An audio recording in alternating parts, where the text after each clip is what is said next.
त्यानंतर बघूयात मुंबई आणि पुण्यातल्या बातम्या। आमदार रवींद्र धंगेकरांवर गुन्हा दाखल। पुण्यातील कार्यक्रमावेळेला पालिका अधिकाऱ्याला शिवीगाळ केल्याप्रकरणी गुन्हा दाखल करण्यात आला। बांद्रा वर्सोवा सेलिंग 2027 अखेरीस पूर्ण होण्याची शक्यता।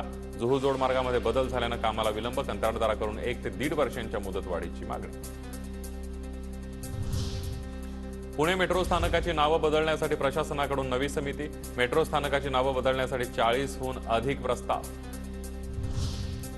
मुंबईच्या वीरमाता जिजाबाई भोसले वनस्पती उद्यानामध्ये 2 फेब्रुवारीपासून वार्षिक उद्यान विद्या प्रदर्शन। यंदा अॅनिमल किंगडम संकल्पना हत्ती, वाघ आणि झेब्राच्या पुष्प प्रतिकृती साकारणार। मुंबईतील अतिसंवेदनशील ठिकाणी 5000 सीसीटीव्ही कॅमेरे। सीसीटीव्हीच्या माध्यमातून मुंबईवर पोलिसांची करडी नजर। मुंबईतील कुलाबा वांद्रे सिप्स भुयारी मेट्रोचा पहिला टप्पा एप्रिल महिन्यामध्ये सुरू होण्याची शक्यता। मेट्रोचा पहिला टप्पा आरे ते वांद्रे कुर्ला कॉम्प्लेक्स असणार। मुंबईमध्ये 70% सर्वेक्षण पूर्ण। 23 जानेवारीपासून आतापर्यंत एकूण 95% घरांना पालिका अधिकारी आणि कर्मचाऱ्यांची भेट। 19.4% घरं बंद होती तर 10.4% लोकांनी सर्वेसाठी दिला नकार।